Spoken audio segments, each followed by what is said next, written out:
Hey guys, this is Shweta from Maths Baron. So today we are here with another video, and in this video we are going to talk about functions. Okay, now functions is a concept in algebra. Okay, so let's start. Now I have written the definition here. Okay, so it says there a function connects two different sets. Okay, now what is a set? So a set is a collection of objects having a definite characteristics. So what does that mean? When I say that a set is a collection of objects having a definite characteristics, it means that it has certain properties which can be distinguished from the other objects. So let's take an example. So I am writing a set A as collection of all the vowels. Okay, so this is A, E, I, O and U.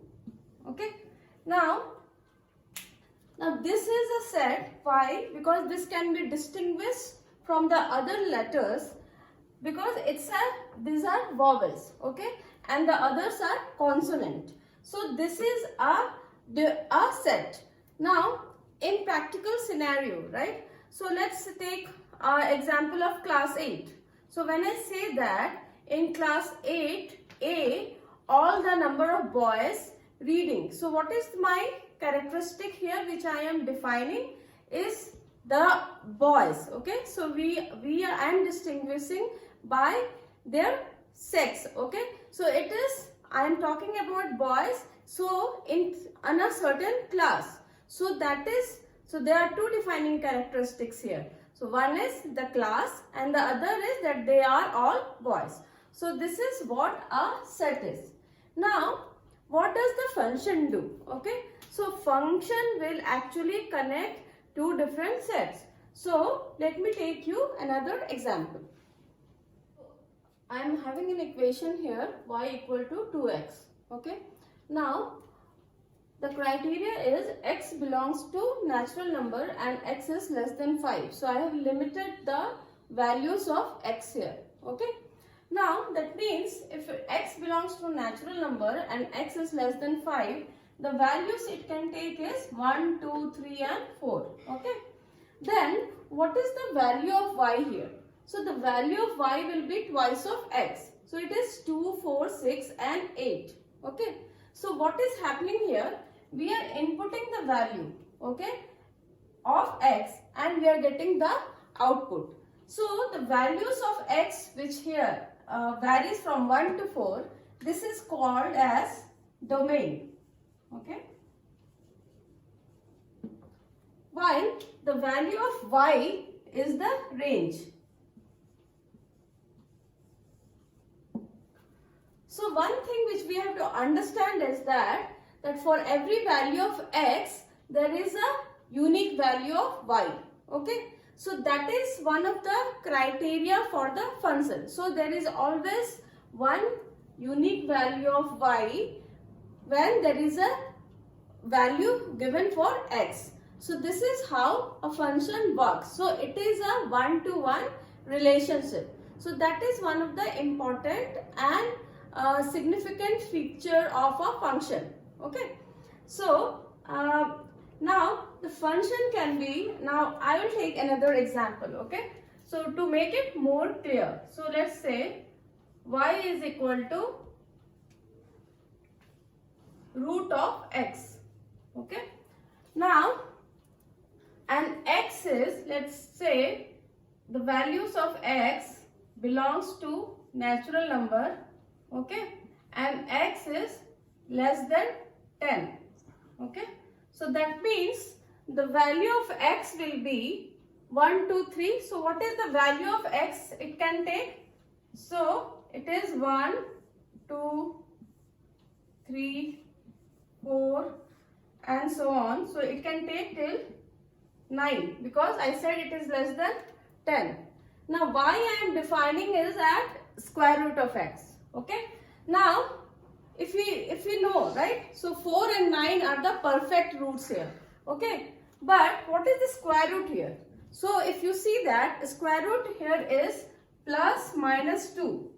Okay, and for this it is plus minus 3. So that means for one value of x, okay, you have two values of y coming in, okay. So that means that it has one to many relationship. So that means it is not a function.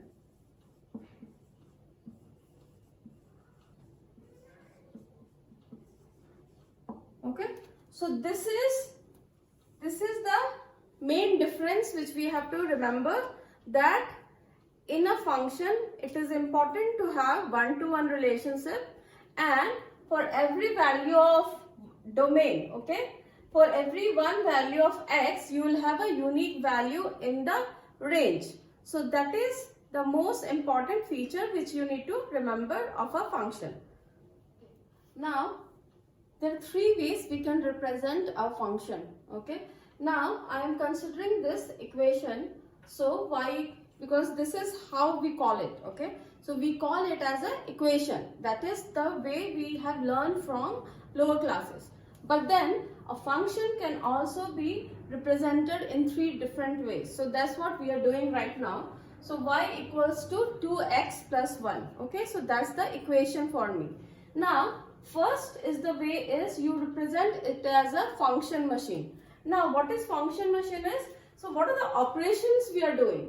So first we have to understand we are taking x as the input, okay, and then we are multiplying it twice. So this is the operator which we use. So this is the operator for function operator it is.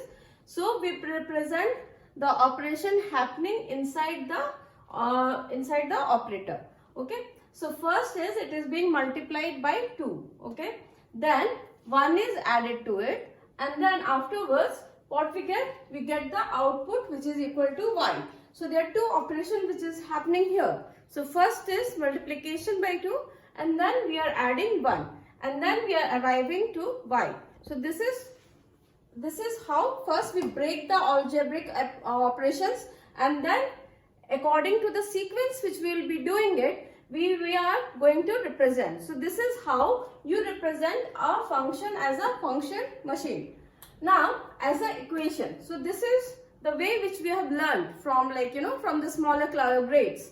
So y equals to 2x plus 1. So the value of y is governed by x. So when we input the value of x here, we get the different values of y. Now as a mapping, so what is a mapping? So basically I told you, right, a function basically denotes the relationship between two sets, okay. Now as a mapping means that for every value in set A, right, there will be another value in set B. So there is a one-to-one relationship which is happening. So let's verify here, okay. Now let's say that x belongs to natural number here, okay. Now so what is the values? So 1, 2, 3 and so on, okay. So I am taking, so this is the value of x. So now when we substitute the value of x here, so it is 1. So 2 into 1, 2 plus 1, 3, okay. Similarly, if we substitute 2, it is going to be 5. If it is 3, it is going to be 7. If it is 4, it is going to be 9, and if it is 5, it is going to be 11. So what I am saying is that for every value in set x, there is a value in y. So this is how it is being represented, okay. So when it is 5, it is 11. So there is a one-to-one relationship. So these are the values of x which is given here. So in a mapping, what you call the value of set x is, this is called as domain, and this is called a range. So that means for every value in set x, there is going to be one unique value in set y. It's just like your reflection, okay. When we see ourselves in a mirror, we see ourselves and not somebody else. So our image is associated with us. So this is the same thing happening here. So in a function, there is always a specific value which will be associated with one input. Okay, that's the unique characteristics of a function is. Now I am going to take you to the concept of inverse. So we have taken a question here. So find the inverse of the function y is equal to x plus 5. Okay. Now it's a very simple question. So what is the thing which you need to remember is we are taking x as the input, okay, and then we are adding plus 5 and you are arriving to x plus 5, which is nothing but y. Okay. Now this is how you are going to represent using a function operator. So this is nothing but a function operator. So when you find the inverse, what you take? So you start from here. Okay. So once you write like this, so you start from x here. Okay. Now you just do the inverse of what you're doing. So here I was adding plus 5. So you'll add minus 5. And then what is the thing you'll get? It is x minus 5. So what will be the inverse? So it is going to be y equal to x minus 5. Okay. So this is how you are going to find out the inverse of a function. Now let's take another example. This is the equation y equal to 2x plus 5. Okay. Now we have to find the inverse of this function. Now first thing which we have to understand is when we have to find the inverse of any function, we need to first represent it as a function operator, as a function machine. So you have to break that into different entities. So first is you have taken the x as input. So what is the first operation which we need to do according to this equation? You multiply with 2. Okay. We cannot add plus 5 first because this is the equation. So depending on what our equation is, we are going to break it into different entities. So first is multiplication by 2. Then it is 2x. Then what you do? You add plus 5. And then you arrive to this equation, which is equal to 2x plus 5. Now when we find the inverse, what we do? We just start from x again. Okay. And we do the reverse. So what is happening? What will we do here? So x, then it is going to be minus 5. Okay. Then what is it? After you subtracted, what you are going to do? You are going to divide by 2 because we multiplied, so we will do just the inverse. So it is divided by 2. So what we get here? So you get it x minus 5 divided by 2. So this is how you find the inverse of any function. Okay. So to summarize, so what we understood here is, today we understood what is a function. We also understood that function can be represented in 3 different ways. Okay. So we are going to end our video here. So hope you like this video. If you have any question, please leave us in the comment section and do subscribe to the channel. Thank you for watching this.